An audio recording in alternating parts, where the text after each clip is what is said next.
Hello friends, નમસ્કાર.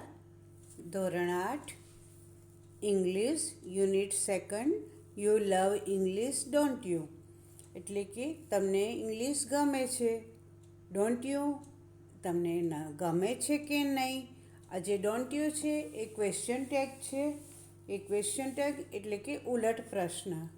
એમાં તમને ખાલી થોડીક સમજ આપી દઉં, કારણ કે આ ગ્રામરમાં આપણું ચેપ્ટર છે ત્યારે આપણે ખૂબ એને ઊંડાણપૂર્વક અભ્યાસ કરીશું, પરંતુ અહીંયા ખાલી કેમ આવો પ્રશ્ન પૂછ્યો એને હું તમને સમજ આપી દઉં.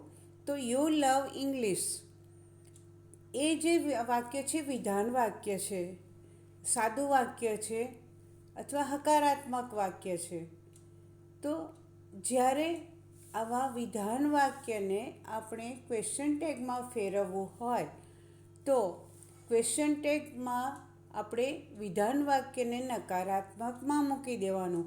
અહીંયા આ વાક્યમાં કોઈ am, is, are, was, were, has, have એ કોઈ એવા આપણી પાસે ક્રિયાપદો નથી. એટલે મેં તમને સમજાવ્યું છે કે જ્યારે કોઈક પણ ક્રિયાપદ વાક્યમાં વિધાન વાક્યમાં ન હોય ત્યારે આપણે સહાયકારક ક્રિયાપદ ડુનો ઉપયોગ કરવાનો. તો આ વિધાન વાક્ય છે ત્યાં એને આપણે ઉલટ પ્રશ્ન એટલે કે ક્વેશ્ચન ટેગમાં ફેરવવું છે ત્યારે આપણે ડુનો ઉપયોગ કરીશું. અને વાક્ય વિધાન વાક્ય છે, સાદું વાક્ય છે, હકારાત્મક વાક્ય છે, એટલે ક્વેશ્ચન ટેગ નકારાત્મકમાં આવે. એટલે તમને ઇંગ્લિશ ગમે છે, તમને નથી ગમતું, બરાબર? તો એ ઉલટ પ્રશ્ન થયો કહેવાય. તો એ વિધાન વાક્ય હોય તો ઉલટ પ્રશ્ન નેગેટિવમાં યાની કે નકારાત્મક હોય, અને જો વાક્ય નકારાત્મક હોય તો ઉલટ પ્રશ્ન કેવો આવે? હકારાત્મક આવે. હું આ જ વાક્યને નકારાત્મકમાં ફેરવીને ક્વેશ્ચન ટેગમાં ફેરવું છું. You do not love English. You do not love English નકારાત્મક વાક્ય થઈ ગયું. તો આપણે ક્વેશ્ચન ટેગ શું મૂકીશું? Do you. સમજ પડી મિત્રો? વાક્ય જ્યારે નકારાત્મક હતું તો ક્વેશ્ચન ટેગ હકારાત્મકમાં મૂક્યો, અને વાક્ય વિધાન વાક્ય હતું તો આપણે ડોન્ટ યુ મૂક્યો. એટલે આ પ્રમાણે ક્વેશ્ચન ટેગમાં ફેરફાર કરવામાં આવે છે. એ આપણે વધુ ઊંડાણપૂર્વક અભ્યાસ ગ્રામરમાં કરીશું, કારણ કે આ ચેપ્ટર ક્વેશ્ચન ટેગનું ચેપ્ટર આપણે ગ્રામરમાં આવે જ છે. આ ખાલી સાદી સમજ આપી દીધી કે કેવી રીતે મૂકવામાં આવે છે. હવે આપણે એક્ટિવિટી પહેલી પર જઈએ. સિંગ ધીસ રાઇમ. રાઇમ યાની કે કાવ્ય, કવિતા. તો એ પોએમ, પોએટ્રી અને રાઇમ એ ત્રણે એક જ સમાનાર્થી શબ્દો છે કાવ્ય કવિતા માટે. જેમ કાવ્યનું કવિતા, એમ ઇંગ્લિશમાં પોએમ, પોએટ્રી અને રાઇમ. તો આ કાવ્ય ગાઓ અને એ કાવ્યમાં કયા કયા ઓબ્જેક્ટ્સ આવેલા છે તો એને કલર કરવાનો છે અને એને નીચે અંડરલાઈન કરવાની છે. તો ઓબ્જેક્ટ્સ એટલે વસ્તુઓ. Write them in the table. અને ત્યાર પછી નીચે જે કોઠો આપ્યો છે એમાં આપણે લખવાનું છે. આપણે બહુ ફાસ્ટ જઈશું, કારણ કે હવે તમારું આને આવતા સોમવારથી યુનિટ 3 શરૂ થાય છે, ને બંને આપણે આ યુનિટ પહેલો અને બીજો કોર્સમાં લેવાના જ છીએ. એટલે આ કાવ્ય સમજાવીને સીધી હું તમને કાવ્ય સમજાવ્યા પછી સીધું હું પાઠ પર જઈશ. અને પાઠ જે છે એ લગભગ આઠમી એક્સરસાઇઝથી શરૂ થાય છે. એટલે આ કાવ્ય પછી સીધી 8મી, અને ત્યાર પછી એ 8મી એક્સરસાઇઝના અનુસંધાનમાં આપણે સ્વાધ્યાય પોથીમાં લખીશું.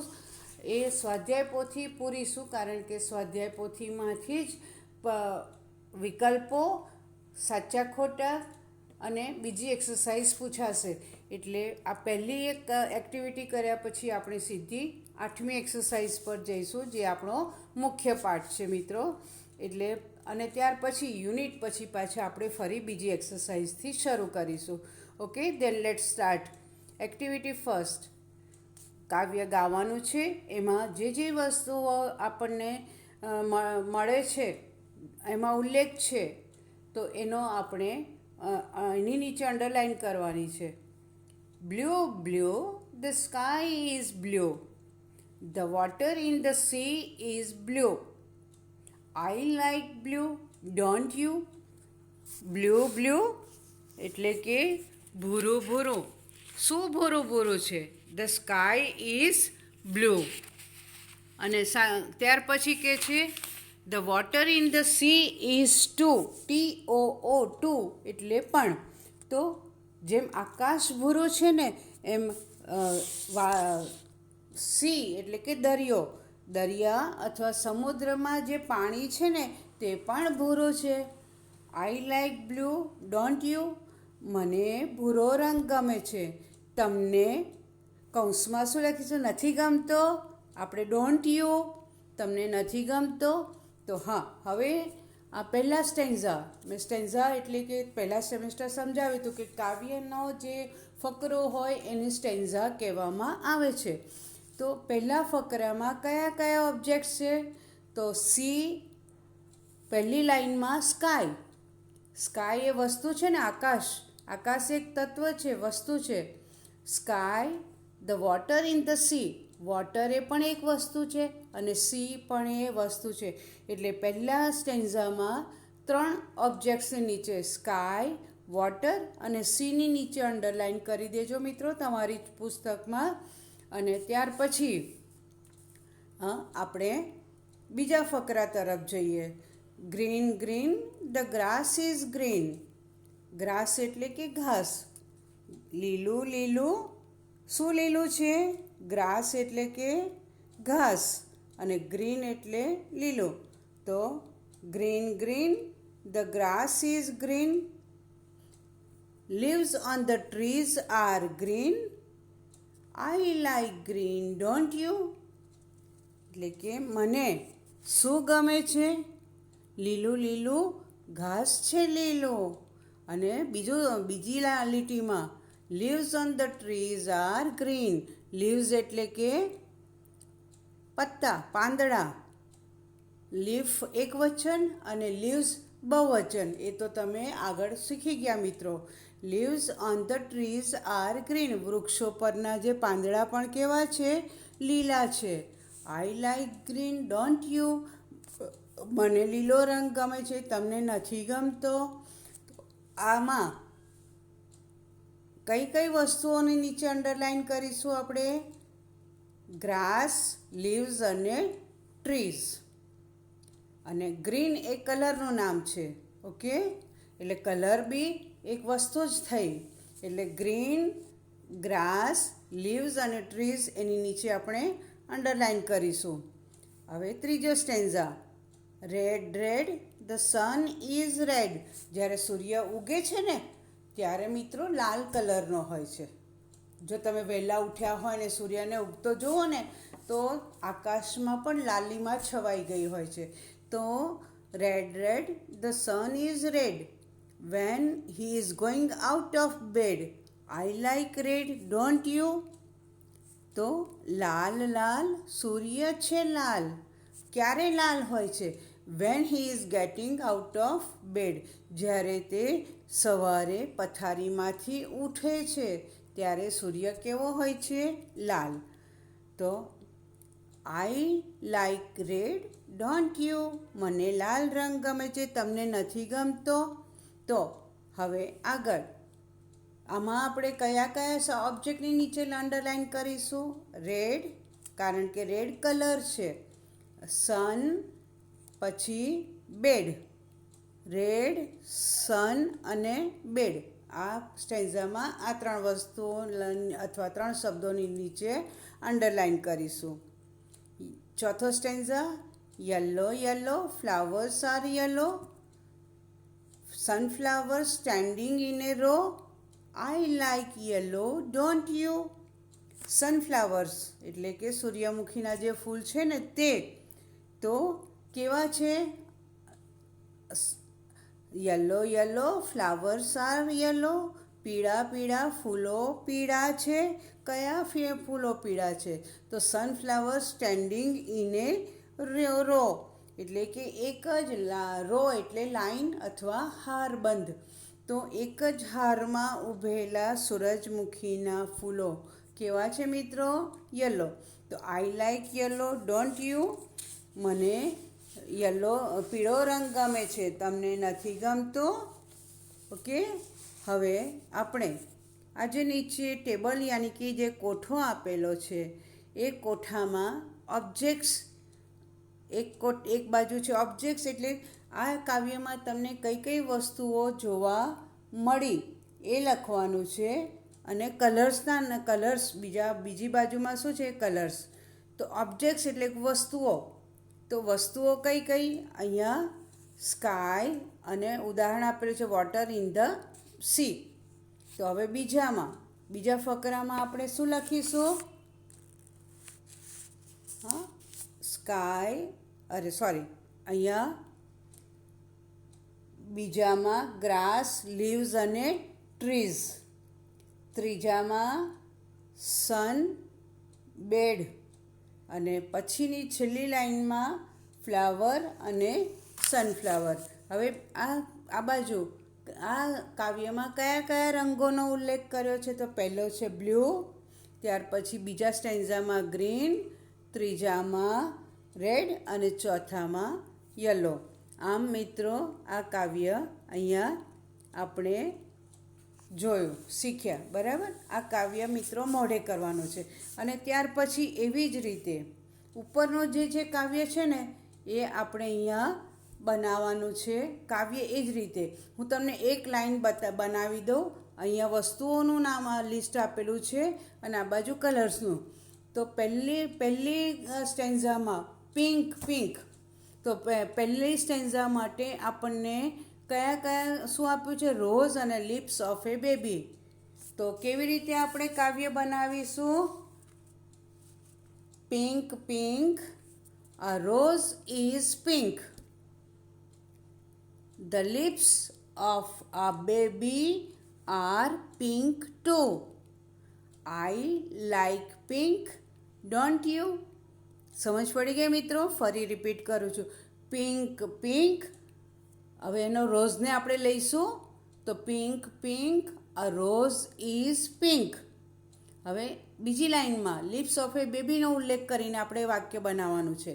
તો the lips of a baby are pink too. I like pink, don't you? એવી રીતે વ્હાઈટને લેવાનું છે. White, the milk is white and the wings of swan are white too. I like white, don't you? સમજ પડી ગઈ મિત્રો? હવે બ્લેક. તો બ્લેક માટે ત્રીજી લાઈનમાં શું આપ્યું છે? કુકુ એટલે કે કોયલ. અને સ્કાય ઇન ધ નાઇટ, રાત્રે આકાશ કેવું હોય છે? કાળું. તો black, a cuckoo is black. The sky in the night is black too. I like black, don't you? એટલે આ રીતે તમે વાક્યમાં આ જે ખાલી જગ્યા આપી છે એમાં આ જે 3 ઓબ્જેક્ટ્સ ને 3 કલર્સ આપ્યા છે એ તમારી ચોપડીમાં પૂરી લેજો. હવે આપણે સીધા 8મી એક્સરસાઇઝ પર જઈએ છીએ મિત્રો. પછીની એક્સરસાઇઝીસ આપણે પછી કરીશું. ઓકે? તો ચાલો, હવે બહુ મજાની વાર્તા છે. તમને પણ મજા આવશે આ વાર્તામાં. બહુ મજા આવે એવી છે.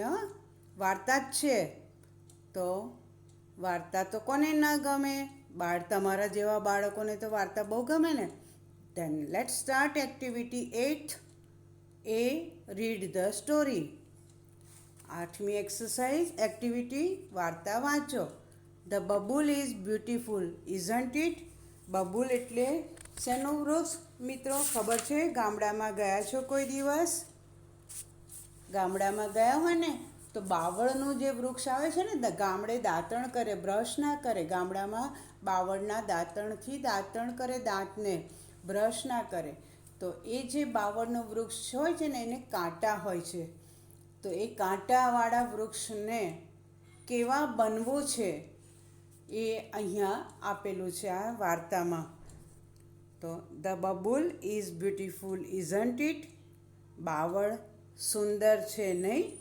આમ તો જોવા જઈએ તો એના મોટા મોટા લગભગ 2 થી 2.5 ઇંચ જેટલા લાંબા એના સૂળ એટલે કાંટા હોય છે, અને એ કાંટો વાગે તો બહુ જોરથી વાગે, જાડો પણ હોય. એટલે કદાચ જો તમે ગામડામાં ગયા હોય ને જોયો હોય તો ઠીક, નહીં તો અહીંયા એનું આપણે વર્ણન સાંભળીશું અને એની કલ્પના કરીશું. So let's go to the exercise 8.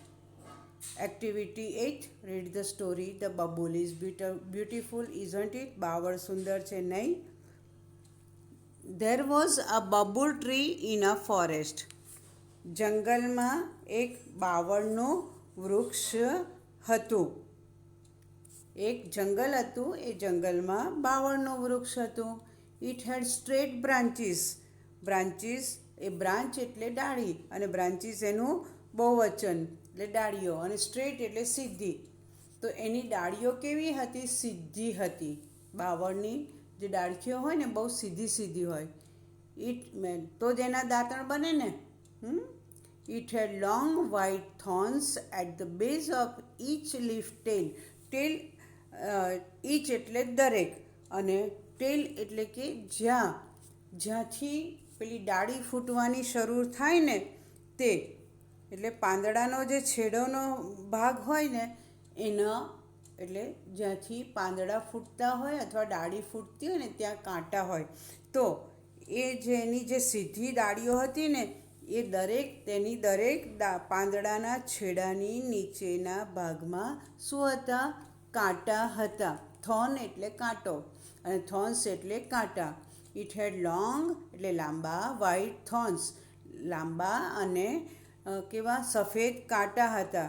ક્યાં હતા? At the base of each leaf tail. At the base of એટલે કે એ પાંદડાનો જે છેડો હોય ને, જ્યાંથી શરૂ થતું હોય ને પાંદડું, ત્યાંથી એના નીચેના ભાગમાં કાંટા હતા. One day it looked at the leaves of other trees. હવે જંગલ હતું, જંગલમાં બીજા વૃક્ષો હોય ને, એટલે એ બધા વૃક્ષો એકબીજાની સાથે વાતો કરે, એકબીજાને જોવે, કયું વૃક્ષ બહુ રૂપાળું છે, કયાના પાંદડા મોટા છે, કોના ગોળ છે, કોના ઓવલ શેપના છે, કોના લાંબા છે, એ બધું અંદર જોઈને એકબીજાની સાથે મજા મસ્તી કરે. તો એક દિવસ આ બબુલે પણ શું કર્યું? One day it looked at the leaves of other trees. Other એટલે બીજા. તો એક દિવસ એણે આ બબુલે શું કર્યું? બીજા વૃક્ષોના પાંદડા જોયા. The leaves had different shapes. Different એટલે જુદા જુદા, શેપ એટલે આકાર. તો એ જે વૃક્ષો હતા ને એ બધાના પાંદડાના આકાર કેવા? જુદા જુદા હતા, અથવા વિવિધ આકારોવાળા પાંદડા હતા. હવે એમાં કયા શેપના હતા? Round, narrow and broad. Round એટલે ગોળ, નેરો એટલે સાંકડા, અને એનું ઓપોઝિટ બ્રોડ. નેરોનું ઓપોઝિટ બ્રોડ એટલે કે પહોળા. તો દરેકના કોઈના સાંકડા હતા, કોઈના ગોળ હતા, કોઈના પહોળા પાંદડા હતા. The babul tree looked sadly at its leaves. Sad અને સેડલી. સેડલી એ ક્રિયા વિશેષણ છે, આગળ સમજાવીશ ગ્રામરમાં. તો એ બાવળે પણ કેવું સેડલી એટલે દુઃખી હૃદયથી, એટલે દુઃખપૂર્વક દુઃખી થઈને એ બાવળે શું કર્યું? એ બાવળના ઝાડે પણ દુઃખી થઈને પોતાના પાંદડા અને કાંટા તરફ જોયું. તો એને આ પોતાના પાંદડા અને કાંટા જોઈને એને દુઃખ થયું કે જો બીજાના પાંદડા કેવા સરસ મોટા અને ગોળ, ને મારા તો કેવા છે, આ જોઈએ કેવા છે અને કેવા છે બોલે છે. It said to it self. It self એટલે પોતાની જાતે. માય સેલ્ફ એટલે મારી જાતે. યોર સેલ્ફ એટલે તમારી જાતે. ધેમ સેલ્ફ એટલે તેમની જાતે. ઇટ સેલ્ફ એટલે તેની જાતે. તો એણે, અને હર સેલ્ફ છોકરી હોય તો હર સેલ્ફ, છોકરો હોય તો હિઝ સેલ્ફ. બરાબર? તો એણે બીજા વૃક્ષોના પાંદડા જોઈને પોતાની જાતે કે છે તે બોલ્યો, my leaves are very small and અનએટ્રેક્ટિવ. Attractive એટલે આકર્ષક, અને એનું ઓપોઝિટ અનએટ્રેક્ટિવ એટલે અનાકર્ષક. મારા પાંદડા તો ખૂબ કેવા છે? નાના છે અને અનાકર્ષક છે. They are not like the cute leaves of other trees. Cute એટલે સુંદર. અધર ટ્રીઝ એટલે બીજા વૃક્ષો. ધે આર કોના માટે વપરાયું છે? પાંદડા માટે. તો એ બોલે છે કે મારા જે પાંદડા છે તેઓ કેવા બીજા વૃક્ષોના પાંદડા જેવા સુંદર નથી. And I hate my thorns to hate એટલે ધિક્કારવું. તો અને આના કારણે મારા પાંદડા નાના નાના છે, મારામાં મોટા મોટા કાંટા છે. એટલે એ કહે છે તો મારા પાંદડા બીજા વૃક્ષો જેવા સુંદર નથી, અને જે મારી પર કાંટા છે ને, એન્ડ આ હેટ એટલે ધિક્કારવું, અને થોર્ન એટલે કાંટા, થોર્ન્સ એટલે કાંટા, અને હું મારા કાંટાને પણ ધિક્કારું છું. વનદેવી હર્ડ બબુલ્સ સેડ વર્ડ્સ. વનદેવી, હવે વનમાં જંગલમાં તો વનદેવી ફરતા હોય ને, કોણ દુઃખી છે, કોણ સુખી છે, કોને બહુ એકબીજાની સાથે શું વાતો કરે છે, બધું સાંભળવા માટે વનદેવી ત્યાં ફરતા હોય. તો ત્યાં થઈને વનદેવી ફરતા હતા ને, તો એમણે આ બાવળનું વૃક્ષ પોતાની જાતે જે બોલતું હતું ને, એ એમણે સાંભળ્યું. એમણે વનદેવીએ બાવળના આ જે દુઃખી હૃદયથી બોલાયેલા શબ્દો સાંભળ્યા. C appeared before it and said. Before એટલે ની સમક્ષ આવવું, અને પ્રગટ થવું, અને ક્યાં ગયું? ઓકે, બિફોર એટલે આગળ, ની સમક્ષ, અને અપિયર્ડ એટલે પ્રગટ થવું.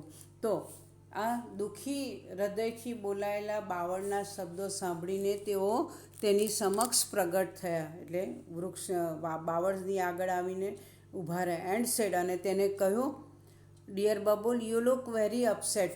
અપસેટ એટલે કે ઉદાસ. તું તો ખૂબ ઉદાસ દેખાય છે. તો બબુલે, હવે વનદેવી પૂછે એટલે જવાબ તો આપવો પડે ને. So Babul said, oh yes I am. હા, હું તો બહુ દુઃખી છું. But why? આસ્ક વનદેવી. એટલે વનદેવી એને પૂછ્યું, પણ તું શા માટે દુઃખી છે? તો એ બબુલ જવાબ આપે છે, because I don't like my tiny leaves. Tiny એટલે નાના નાના. પરંતુ કારણ કે મને મારા જે આ ઝીણા પાંદડા છે ને મારી પર, તે મને નથી ગમતા. And I should have golden leaves and no thorns at all. Golden leaves એટલે સોનેરી રંગના પાંદડા જોઈએ છે મને તો. એટલે તો કહે છે કે મને મારા ઝીણા પાંદડા નથી ગમતા, મારે સોનેરી પાંદડા હોવા જોઈએ, અને કાંટા તો બિલકુલ જ ના હોવા જોઈએ. તો વનદેવી શું કહે છે? Vandevi said, I think you have excellent leaves and thorns to protect yourself. To protect એટલે રક્ષણ કરવું, યોર સેલ્ફ એટલે તારી જાતનું. પણ એટલે વનદેવી એને કહે છે, આઈ think you have excellent. Excellent એટલે ખૂબ જ સુંદર, ઉત્તમ, બહુ જ સુંદર. અને કાંટા જે છે શું છે? તારું રક્ષણ કરવા માટે છે. એટલે વનદેવી કહે છે કે મને તો એવું લાગે છે કે તારી પાસે જે પાંદડા અને કાંટા છે ને, એ તારા પાંદડા ઉત્તમ છે, અને કાંટા એ તારા રક્ષણ કરવા માટે છે, એમ વનદેવીએ કહ્યું. But I should be good looking to. એટલે એ કે ભલે, પણ હું સારો તો નથી દેખાતો ને, કારણ કે ઝાડ બહુ મોટું છે ને પાંદડા ઝીણા છે. એટલે હું તો કેવું ખાલી દેખાઉં છું. એટલે મારે તો સુંદર દેખાવું જ જોઈએ ને. હું પણ દેખાવડું, આ બીજા વૃક્ષોની જેમ દેખાવડું ન હોવું જોઈએ. Please remove my thorns. Two remove એટલે કાઢી નાખવું. એટલે કહે છે કે મહેરબાની કરીને મારા કાંટા કાઢી નાખો. And bless me with golden leaves. To bless એટલે આશીર્વાદ આપવા. તો એ કહે છે કે મને સોનેરી પાંદડાનું વરદાન આપો. આમ રિક્વેસ્ટેડ ધ બબુલ. રિક્વેસ્ટ એટલે વિનંતી કરી. બબુલે વિનંતી કરી કે હું દેખાવડું પણ હોવું જોઈએ, માટે મારા પાંદડા કેવા સોનેરી કલરના મને પાંદડા અને કાંટા કાઢી નાખવાનું વરદાન આપો. આમ બાવળે તેમને વિનંતી કરી. Vandevi touch its trunk with her magic stick and disappeared. To touch એટલે સ્પર્શ કરવો, અડાડવું, અને મેજિક સ્ટિક એટલે જાદુઈ લાકડી, અને ડિસઅપિયર્ડ એટલે અદૃશ્ય થઈ જવું. આમ વનદેવીએ શું કર્યું? તેમની જાદુઈ લાકડી તેના થડને અડાડી. ટ્રંક એટલે થડને અડાડી, અને ત્યાંથી તેઓ અદૃશ્ય થઈ ગયા. The next morning, the leaves of the bubble tree changed into shining golden leaves. અને બીજે દિવસે સવારે જોયું તો બબુલના એટલે કે આના બાવળના પાંદડા કેવા ચમકતા ચમકતા, શાઇની એટલે ચમકતા અને ગોલ્ડન એટલે કે સોનેરી પાંદડા થઈ ગયા હતા. It had no thorns at all, અને એના આખા ઝાડ પરથી બધા જ કાંટા નીકળી ગયા હતા, એટલે એને કાંટા પણ હતા નહીં, બિલકુલ કાંટા નહોતા. The babul tree look beautiful and very happy. આમ બબુલ ટ્રી બાવળનું વૃક્ષ ખૂબ જ ખુશ દેખાતું હતું અને સુંદર પણ દેખાતું હતું. But its happiness did not last long. Last long એટલે કે લાંબો સમય ટકવો. પરંતુ તે હવે બબુલ ટ્રી તો આ સોનેરી પાંદડા અને કાંટા વિનાનું થયું એટલે બહુ અને સુંદર દેખાતું એટલે બહુ ખુશ હતું, પણ તેની આ ખુશી લાંબો સમય ટકી નહીં. કેમ ન ટકી એ મિત્રો આપણે નેક્સ્ટ વિડીયોમાં જોઈશું. Till then we are signing off. See you in the next video. Have a nice day. Bye. જય શ્રી કૃષ્ણ.